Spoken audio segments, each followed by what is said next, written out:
Louvado seja Deus. Irmãos, nós sabemos de que Deus, Ele governa os céus e a terra.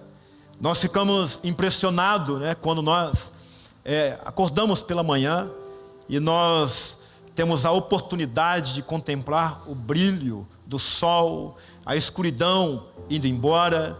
E aí a gente sabe que no final da tarde nós vamos contemplar o pôr do sol, a escuridão chegando.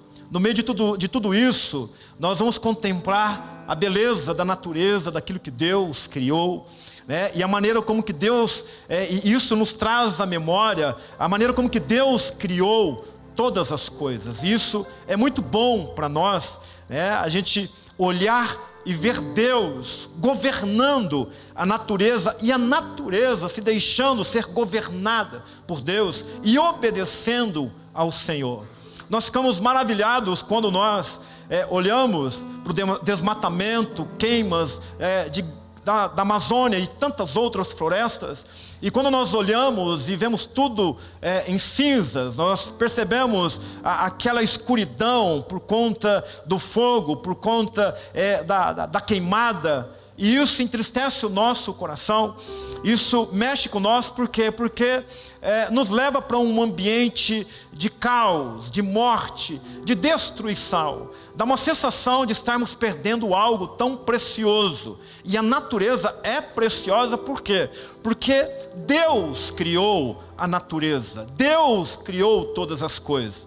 Mas é muito bom quando nós, depois de um tempo, a gente percebe e contempla a transformação daquilo que era caos, aonde a morte estava predominando, aonde havia somente cinzas. Depois de uma chuva, a gente começa a ver o broto, o verde. A gente começa a ver as pastagens novamente recebendo vida. Aquilo que era impossível, aquilo que realmente gerava medo em nós, começa a nos dar esperança. Nós, recentemente, nós vivemos aí um pouco mais de 5 meses sem chuva.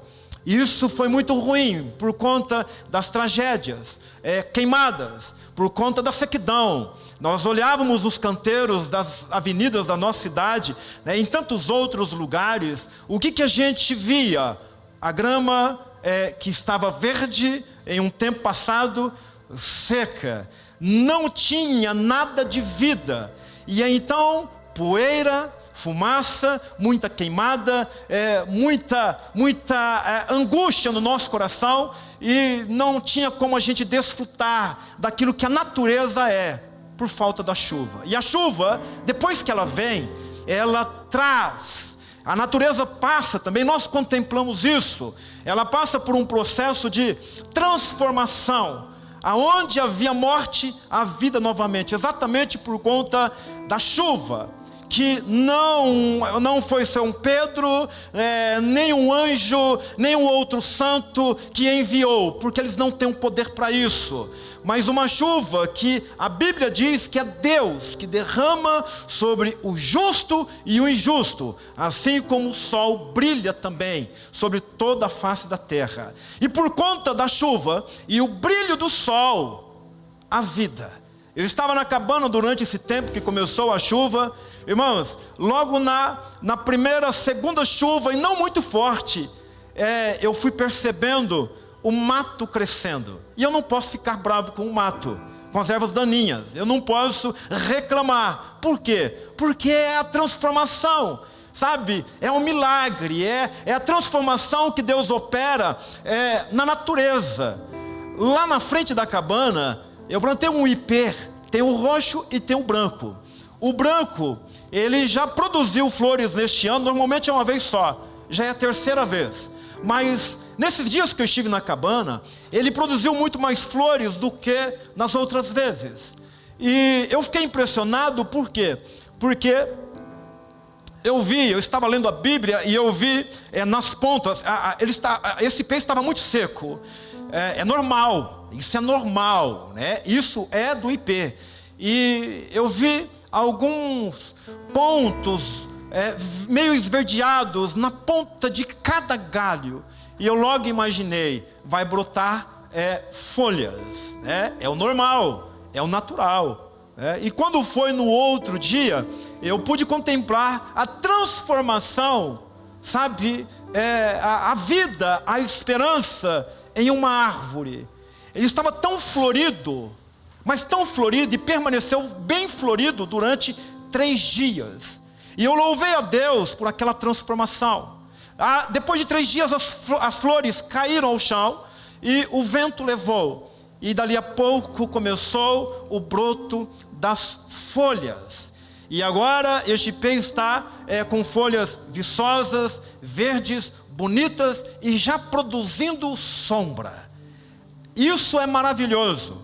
É maravilhoso você olhar para a natureza e ver o quanto que Deus permite a transformação nos animais, nas árvores, nos pássaros. E contemplamos os peixes, como que Deus formou e como que isso vai se transformando. O quanto que era feio, né, aos nossos olhos, uma borboleta antes de se tornar uma borboleta, mas depois da transformação da lagarta, e a mariposa, e aí depois de um tempo se transformando em uma linda borboleta para viver tão pouco tempo. E tudo isso para a glória de Deus. E é claro que nós, na nossa inocência e conhecendo a Bíblia, nós podemos também contemplar e glorificar Deus através da natureza. Através de tudo aquilo que Deus criou, Ele se faz conhecido. E isso é muito bom. Por isso precisamos contemplar, aquilo que é belo. O próprio Jesus Cristo, Ele ensina a igreja dele, ali em Mateus capítulo 6, a contemplar os lírios do campo, a contemplar o pardal, aquilo que é belo, sabe? A transformação e o milagre que Deus opera em toda a natureza. E tudo isso é muito bom. Irmãos, se não me engano, em Lucas, quando fala a respeito desse texto, fala a respeito também de algo que nós gostamos muito, que é a transformação, que é um milagre natural na vida do ser humano. A Bíblia fala a respeito de 4 homens que eram amigos de um paralítico. Eram 4 homens que queriam muito a transformação na vida de um homem que vivia se arrastando, um homem que tinha dificuldade de andar, de se locomover. Por isso, em nome de Jesus, glorifica a Deus pela tua saúde, amém? Em nome de Jesus Cristo. E então esses homens, sabendo de que Jesus estava em uma casa pregando, esses homens então aproveitaram a oportunidade para levar este paralítico até Cristo. Mas muitos obstáculos, uma grande multidão, a porta estava cheia de pessoas e não tinha possibilidade nem de acenar para Jesus, dizendo: ei, vem aqui fora para curar o nosso amigo.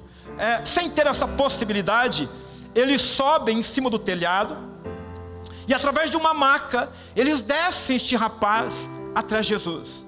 E Jesus Cristo, vendo a fé, a disposição desses irmãos, desses amigos deste paralítico, e também a fé que havia, porque para subir em um telhado e descer confiando em 4, era necessário confiar de que Cristo o curaria. E imagina de que Cristo imediatamente perdoou e curou aquele paralítico. Imagina a transformação diante de uma grande multidão. Uma transformação que para nós, seria muito mais importante do que qualquer outra transformação na natureza. Imagina você vendo com seus olhos um paralítico, Deus movimentando, endireitando os tornozelos dele. Imagina a cena, irmãos. Deus endireitando os joelhos dele, os nervos, os tendões. Deus, desde a planta dos pés ao alto da cabeça, plumando aquele homem. Agora, tendo um corpo de um atleta. Porque Deus, quando faz, Ele faz por completo, amém? Deus, Ele faz por completo e sem deixar sequelas. É isso que eu creio. Deus, Ele faz por completo. E toda aquela multidão olhando para aquele homem, E os seus 4 amigos, e todos ficando maravilhados. Todos ali ficando perplexos por conta daquilo. Por quê? Eles nunca tinham visto aquela transformação. Com certeza, eles já tinham presenciado tantas outras transformações da natureza. O pasto seco, recebendo chuva e ficando verde novamente. E tantas outras transformações. Reconhecendo o milagre de Deus. Mas agora como essa transformação de um osso, de um nervo torto, tudo enroscado, com muita dificuldade, em um organismo de um homem, sendo endireitado pelo médico dos médicos. Imagina a alegria, imagina o quanto que isso fortaleceu o ministério de Cristo. Imagina o quanto que isso gerou fé no coração daquelas pessoas. E eles nunca tinham visto algo parecido. Que transformação maravilhosa. Só que depois dessa transformação, nós partimos para algo ainda maior e maravilhoso. Algo transformador na vida do pecador. Que para mim é o maior milagre. É a maior transformação. Se você gosta de ver uma lagarta, se você gosta de ver uma mariposa, se você gosta de ver uma borboleta saindo do casulo com toda a sua beleza e sobrevoando no teu jardim, se você alegra com isso, irmão, se você gosta de ver um beija-flor nascendo e se desenvolvendo em um ninho debaixo do telhado ali da tua casa, e você vê ele criando penas e ganhando cores, e você acha essa transformação maravilhosa, ok, precisa mesmo reconhecer de que isso é maravilhoso e contemplar e saber de que é Deus que faz tudo isso. Mas igreja, em nome de Jesus, o que Deus quer nos levar é nós realmente contemplarmos aquilo que realmente faz sentido, que é a transformação do pecador. E eu gostaria de falar um pouco a respeito deste homem, o Mateus. Este homem que foi discípulo, apóstolo de Jesus Cristo, que escreveu o Evangelho de Mateus. Olha só o que a palavra de Deus diz. Saindo, no versículo 9. Saindo, e Jesus neste momento ele estava andando pela praia. E as pessoas correndo para Jesus Cristo e Jesus pregando para essas pessoas também. Saindo, viu Jesus um homem chamado Mateus, ou Levi, sentado na coletoria, e disse-lhe: segue-me. E a Bíblia diz que ele se levantou e o seguiu. Irmãos, que rapidez, que atendimento à voz de Cristo, que destruição rápida do velho homem, que renúncia relâmpago na vida de Mateus. Um homem, irmãos, que provavelmente comia bem, morava bem, se vestia bem. Um homem que trabalhava para Herodes, o Antipas, o tetrarca. Um homem que trabalhava para o rei. Um homem que tinha os seus amigos no seu nível e um pouco acima dele. Um homem que financeiramente estava protegido. Um homem que desfrutava da proteção do rei, da proteção da guarda do rei. Um homem que desfrutava do aconchego, dos prazeres e dos convites abastados dos seus amigos que rodeavam ele. Mateus tinha uma vida boa, naturalmente falando. Mateus, ele tinha uma vida que ele imaginava de que era boa. Mateus, ele viveu durante muitos anos, naquele mundo vazio e sem sentido que o pecador vive antes de encontrar Cristo. Mateus, ele viveu, sabe, aquela vida de uma falsa sensação, de um falso bem-estar, sabe, de achar que está tudo bem, quando não está. Achava de que estava fazendo o correto. Achava de que por ele estar comendo bem, vestindo bem, morando bem, tendo amigos próximos do rei, e tendo essa liberdade no palácio, eu penso que ele imaginava de que ele estava tudo ok entre ele e Deus. Não se importava se os seus conterrâneos, se o povo judeu odiava ele ou não. Ele era odiado pelo povo judeu, porque ele cobrava impostos. Ele ajudava a oprimir o povo judeu. Através dessa punição, ele era bem sucedido. Assim como na época, assim como Zaqueu também, que através do bem-estar dele, ele punia outros. E por conta dessa punição, ele tinha um bem-estar. Era uma vida vazia e sem sentido também. E Mateus, ele com certeza não se preocupava com o ódio do outro. O que ele queria era dar um sustento bom para a família. O que ele pensava era de ter um futuro promissor, ter uma carreira boa, ajuntando dinheiro e conquistando mais e com muito mais amizade de pessoas próximas do rei. Para ele seria muito melhor. Olha que carreira promissora. Olha que futuro, humanamente falando, olha que futuro maravilhoso. Até ouvir de Cristo: segue-me. Até ouvir do Messias: ande comigo. Até ouvir do Salvador: siga os meus passos. E a Bíblia diz que ele imediatamente, irmãos, quando falamos de aceitar a proposta de Cristo, nós não podemos pensar muito. Temos que ser rápidos. Não há tempo para a gente pensar se vamos servi-lo ou não, se vamos andar com ele ou não, se vamos renunciar a algumas coisas para recebermos aquilo que é dele ou não. Olhamos para a vida de Mateus, trocando todo o futuro dele, promissor, para ter um futuro com Cristo. Imediatamente deixando os amigos, deixando um bom relacionamento com pessoas importantes que eram próximas do rei. Rapidamente deixando toda essa segurança natural que ele tinha, que ele vivia, que estava à disposição dele. Rapidamente deixando todo o seu bem-estar, porque entendeu rapidamente, depois de ter ouvido a voz da eternidade: segue-me. Rapidamente ele entendeu de que a vida dele era vazia, sem sentido.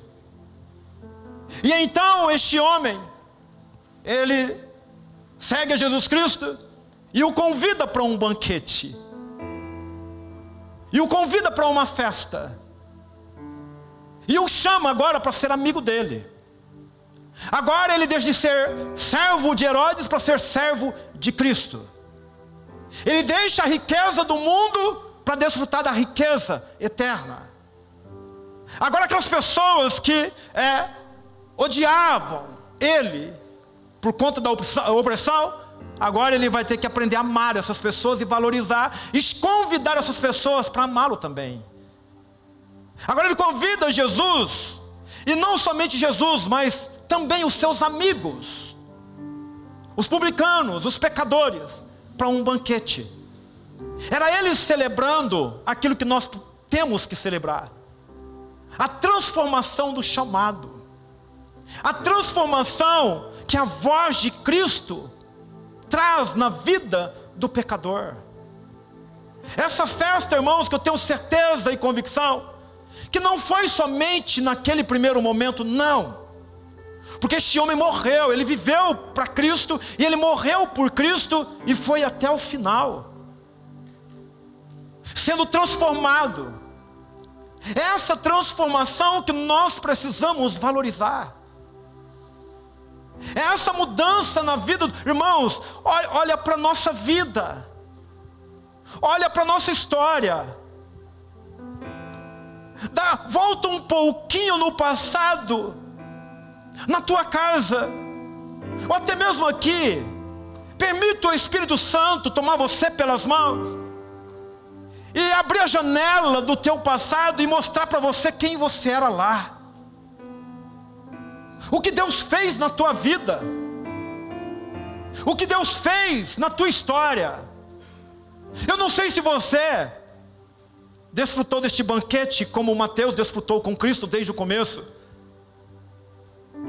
Eu não sei se você valoriza essa festa com esta alegria da salvação dentro de você, se alegrando com Cristo todos os dias pela transformação que Ele fez na tua vida. O dia que você tiver um tempo, pergunta para o Caran a história dele, ele vai te contar. Ele já contou várias vezes. Pergunta para o Caran da onde Deus o tirou. Se você quiser um dia, pergunta para o Rafa aonde Deus o tirou. Se você quiser, está faltando de repente uma transformação para você poder contemplar. Se você não consegue contemplar a tua, peça para Deus permitir você olhar e contemplar a vida de alguns irmãos que Deus mudou e transformou. Pede para o Lincoln contar a história dele para você antes de Cristo. Pede para a Sabrina contar a história dela antes de Cristo. Já contou. Os jovens já sabem decor a vida dela antes de Cristo. Pergunta para o Danilo, irmãos. Pergunta para o Danilo. O menino era modelo, desfilava. Hein, Danilo? Não é verdade? Cadê as fotos, Danilo? O que você fez com as fotos quando você era modelo? Tacou fogo? Rapaz, mas você poderia ter guardado para uma lembrança, para mostrar para os teus filhos, para os teus netos, para mostrar para a Sabrina como que você era bonitão. Você continua bonitão, mas você queimou. Por que você queimou, Danilo, as fotos? Vergonha. Vergonha de um passado terrível. E quando eu celebro e convido Cristo para um banquete, me alegrando com o chamado e a transformação que Ele quer operar na minha vida, eu me desfaço de tudo. Irmãos, Mateus não estava se desfazendo de qualquer coisa, não. Não, irmãos. O ganho do homem era bom, mas ele renuncia tudo agora por conta desse chamado. Irmãos, o Leonardo está aqui. Pergunta para ele depois, se tiver coragem, o passado dele. Levanta a mão, irmão Leonardo. De repente, pergunta para ele. E pergunta se ele quer voltar para lá. Pergunta para esses irmãos e tantos outros irmãos que nós temos aqui, que sabem de onde Deus os tirou, que sabem a transformação que Deus operou. Estão perfeitos? Não. Eu não estou perfeito, nós não estamos perfeitos, mas nós vamos caminhando assim. Salomão fala de que o caminho do justo é como a luz da aurora, que brilha mais e mais até se tornar um dia perfeito. Mateus foi aprendendo com Cristo, porque valorizou o chamado, e agora está levando ele para um discipulado. É Cristo pegando o sujo, o pecador, aquele que viveu anos, toda uma história na lama, e agora colocando sobre a rocha, limpando ele, purificando ele, curando as feridas, limpando o interior dessa pessoa, removendo toda a sujeira e colocando um cântico novo nos lábios dessa pessoa. E isso nos leva a preparar um banquete para Cristo. Isso nos leva a preparar um ambiente de festa, da transformação que Deus começou a fazer nas nossas vidas, que precisa ser contínua, e da transformação que Deus tem operado na vida do pecador. Irmãos, em nome de Jesus, é a melhor é a maior, é a mais impressionante transformação do universo. A transformação do caído. É Cristo, santo, pegando o profano, o sujo, o pecador, tirando ele do pântano do pecado e fazendo dele um santo, fazendo dele um puro e permitindo ele viver e sendo transformado no meio dos impuros, festejando, banqueteando com Deus, todos os dias desfrutando das ricas misericórdias do Senhor. Irmãos, em nome de Jesus Cristo, eu não sei o que você tem valorizado, eu não sei o que você tem contemplado, eu não sei o que gera alegria no teu coração. Eu não sei se as coisas do mundo, se as coisas dessa terra, a transformação, sabe, tantas coisas que nós gostamos dessa terra, que nós vivíamos lá no passado. Eu não sei se isso, ou daquilo que Deus tem feito na vida do teu irmão que está do teu lado. Eu não sei se você se alegra com isso. Mas eu digo a você que é importantíssimo você se alegrar. Porque a Bíblia diz que quando um pecador se arrepende, há festa no céu. Há festa no céu. Quando Deus chama o pecador para esse processo de transformação, de mudança de vida, há uma alegria no céu, irmãos. Imagina que todos os dias, uma festa maravilhosa. Neste momento, está acontecendo uma festa no céu. Imagina a alegria do coração de Deus. Porque neste momento, muitos pecadores nos 4 cantos da terra, como era Mateus, como era Paulo, muitos que viviam uma vida totalmente longe dos caminhos de Cristo, estão se dobrando diante dele, aceitando esse chamado para transformação, sentando na mesa com Cristo agora. Imagina de que muitos líderes, muitos homens de Deus estão agora se alegrando e chorando de alegria, porque um pecador está se arrependendo. Se há festa no céu, o que pode impedir de eu e você de nos alegrarmos na transformação que Deus está fazendo na vida do teu irmão, do nosso irmão, dia após dia? Irmãos, em nome de Jesus, se trata de uma alegria do Espírito na vida do crente, que tem o Espírito Santo. Então, Mateus, ele o convida para uma festa, e Jesus vai. E Mateus só o convidou porque Mateus aceitou o chamado rapidamente, sem pensar, e o seguiu. E viveu assim até o último suspiro da vida dele. No versículo 10, e aconteceu que estando Jesus em casa à mesa, muitos publicanos e pecadores vieram para cear com ele e seus discípulos. Olha só o que a vida de um homem transformado produz na vida de outros pecadores. É um chamando o outro. É um mostrando para o outro quanto que é maravilhoso aceitar o chamado de Cristo. O quanto que é maravilhoso seguir a Cristo, sentar na mesa com Cristo e arrebanhar uma multidão de pecadores. Igreja, em nome de Jesus. Mateus, por ele ter valorizado esse chamado, esse início de caminhada com Cristo, agora juntamente com ele, com Cristo, com aquele que é santo, pecadores ao redor. O mais importante não era o que eles iam comer naquele momento, naturalmente falando, mas o mais importante agora, as palavras de Cristo entrando no coração daquelas pessoas, e assim como transformou a vida de Mateus, agora transformando a vida de muitas pessoas que estavam se abrindo para ouvir a mensagem de Cristo. Enquanto isso, os fariseus estavam lá fora. Versículo 11, quando os fariseus viram isso, perguntaram aos discípulos dele: por que ceia o vosso mestre com publicanos e pecadores? sempre aqueles que vão criticar.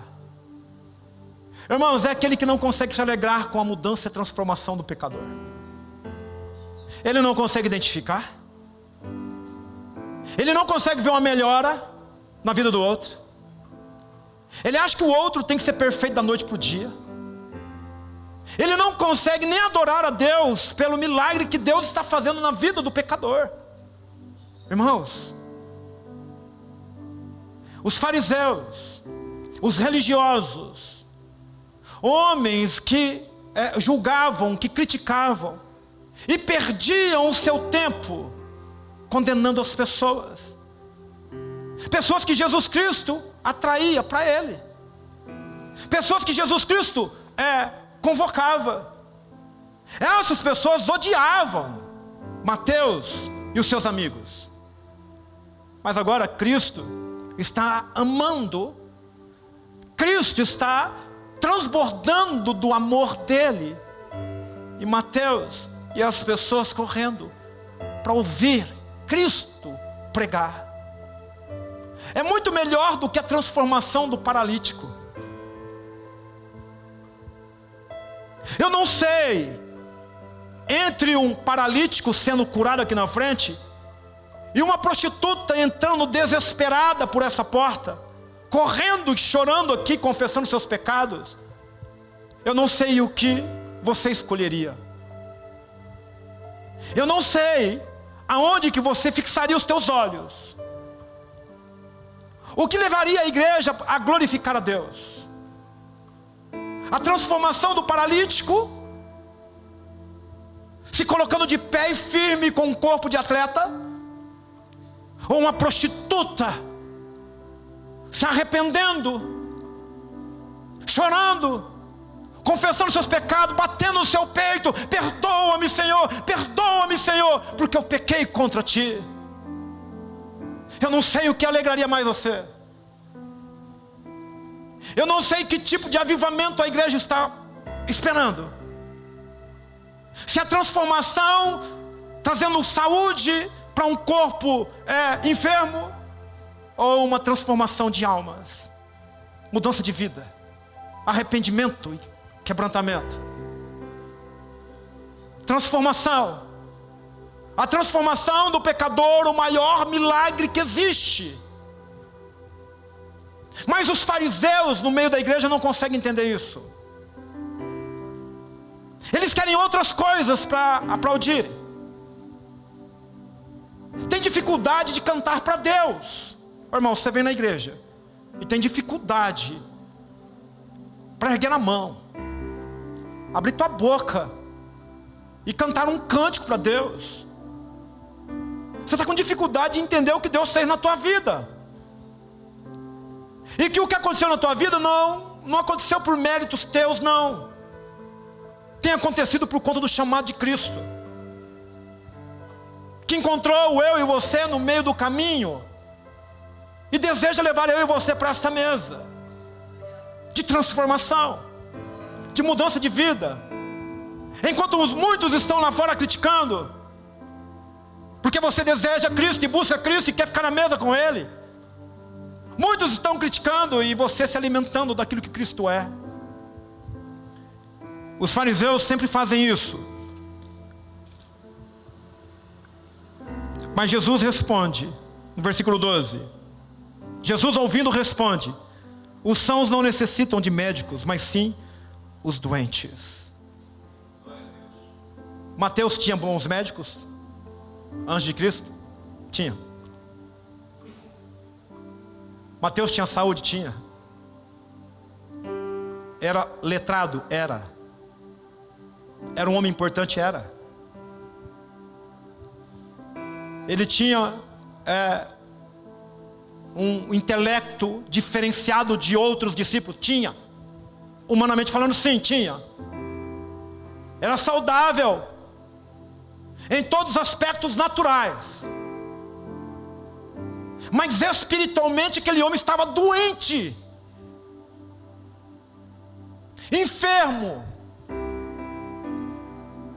E os fariseus criticando Cristo, porque Cristo sentava com os enfermos, com os doentes, espíritos abatidos que precisavam de um posicionamento em Deus, de se colocar em pé, sendo transformados. E Mateus, imagina Mateus ouvindo de Cristo: eu estou com eles aqui porque eles estavam doentes. O que passou pela cabeça de Mateus? Doente, eu tinha saúde, está tudo bem comigo. O que passou na cabeça dos outros? Será que Mateus estava doente? Não era disso que Cristo estava falando. Não era de uma doença física, mas era a ausência de Deus. A ausência de Deus, do Espírito Santo. Era a ausência da santidade, do temor a Deus. Aonde o amor pelo dinheiro ocupava um espaço maior dentro do coração dele. Doente. Doente. Todo homem dentro da igreja e fora dela, que deposita toda confiança no falso bem-estar do mundo, está doente espiritualmente. Aí vem para a igreja para sentar na mesa para ser curado.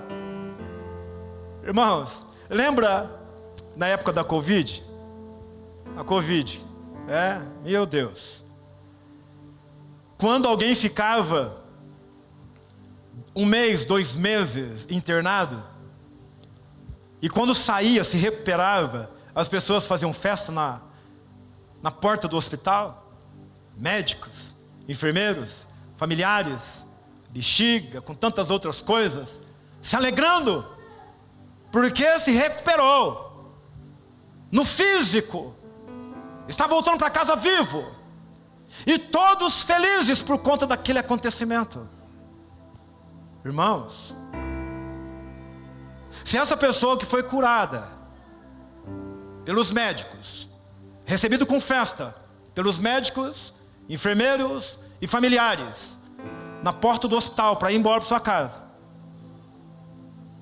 se não for curada lá dentro, se não tiver um espírito, não tiver um espírito vencido pelo Espírito Santo, se não for restaurado pelo Espírito Santo, transformada pelo Espírito Santo, se não receber a salvação, perde tudo. Imagina que essa saúde espiritual, essa transformação, é Deus livrando nós dessa doença maldita, do veneno da serpente que nos contaminou, que nos iludiu.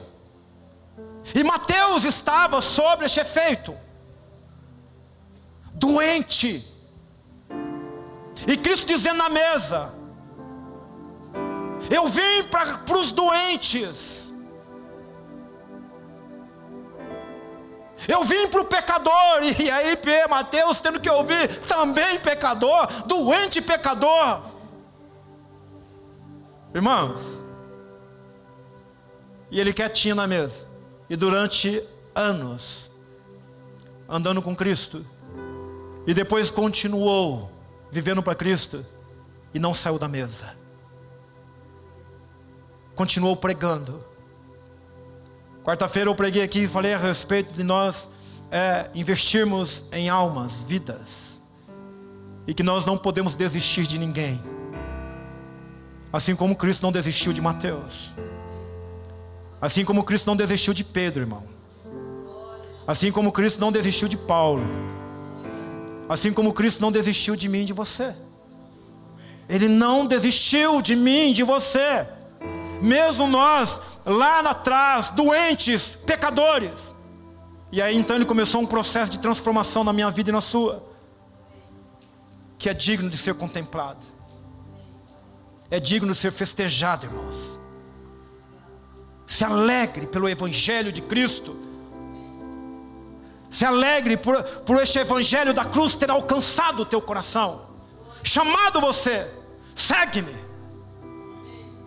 ande comigo, senta na mesa, reconheça que você é um doente, Reconheça que você é um pecador. É Jesus dizendo para Mateus e quem estava ali: reconheça o seu estado de miséria. Para andar com Cristo, irmãos, é necessário rapidamente deixar tudo. Mateus, ele viveu isso. Ele não foi sendo convencido aos poucos. Ele não procurou o conselho dos seus amigos, dos seus parentes. Ele só deu ouvidos à voz de Deus. Segue-me. Segue-me. Está cambaleando. Pensa que está vivo, mas está morto. Pensa que tem saúde, mas está morrendo, está enfermo. Pensa que está limpo, mas está sujo. Então, segue-me. Segue-me. Pensa que é feliz, mas não é. Segue-me. Ande comigo. Viva comigo, viva para mim. Confia em mim. Senta na mesa que eu quero te servir. Irmãos, se a igreja entendesse isso, irmãos, nada mais neste mundo teria e faria tanto sentido. Porque tudo é vazio. Só tem aparência de beleza. O que é real é aquilo que é espiritual, aquilo que nós não vemos. E que somente o espiritual consegue discernir. O carnal não consegue. O carnal não consegue discernir aquilo que é espiritual, irmãos. Ele consegue discernir um pouco que é natural porque ele está vendo. Ele toca, ele desfruta. Mas só o espiritual consegue discernir coisas espirituais. Ele senta na mesa, ele não está vendo nada, mas com os olhos da fé ele consegue enxergar Cristo servindo ele, curando ele, limpando ele, abraçando, amando, perdoando, estendendo as mãos para ele, dizendo para ele: vai que você consegue, vai até o final, permaneça na mesa até o final, não saia do teu lugar, continue fazendo, continue pregando, continue sendo transformado. E um dia desfrutaremos, irmãos, de uma perfeição, de um corpo glorificado, morando com Cristo para todo sempre. Essa transformação, esse início, sentando na mesa com Cristo, como Mateus fez, ouvindo o chamado, o mesmo efeito que teve lá precisa ter em mim e em você. Agora, para que isso aconteça verdadeiramente, nós temos que dar ouvidos à voz de Cristo e deixar todas as outras vozes. Imagina, irmãos, o dinheiro gritando para Mateus: Mateus, fica aqui.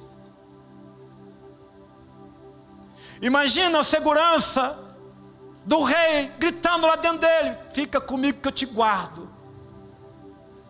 Os amigos próximos do rei, tudo aquilo que o rei poderia dar para Mateus, gritando, tentando falar mais alto do que a voz de Cristo: não, fique aqui, segue-me, segue-me, continue seguindo o dinheiro, continue seguindo a fama, continue seguindo as coisas da terra, continue seguindo os teus amigos, os teus prazeres. Imagina, irmãos, ele nem precisou lutar muito contra aquilo. Sabe por quê? A voz de Cristo predominou, bradou, gritou, trombeteou tão forte dentro dele, que desconstruiu, que abafou, calou todas as outras vozes que um dia conduzia ele. Agora ele se torna um discípulo de Jesus Cristo. Aplauda o Senhor.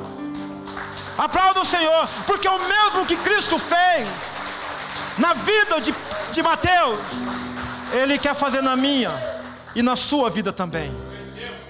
Então, irmãos, em nome de Jesus Cristo, se alegre com a transformação que Deus tem operado na vida do teu irmão e naquilo que Deus começou a fazer na tua vida. Isso é progressivo, é contínuo, é crescente. É você crescendo na graça e no conhecimento do nosso Senhor Jesus Cristo. Agora, renúncia, irmãos, radical. Vocês conseguem entender que Mateus foi radical? Assim como Zaqueu foi radical. Desceu rapidamente da árvore, desceu, correu, se prostrou: mestre, metade do que eu tenho dou aos pobres. E se eu roubei alguém, eu vou restituir 4 vezes mais. Ficou pobre imediatamente. Se alegrou com Cristo. Mudança radical, transformação. Levou isso para a casa dele, levou Cristo para banquetear também na casa dele. Imagina toda a família se alegrando e sendo salvo. É o que Cristo quer na minha vida e na tua também, irmãos. Em nome de Jesus Cristo. Você crê nisso? Amém? Vamos colocar de pé em nome de Jesus.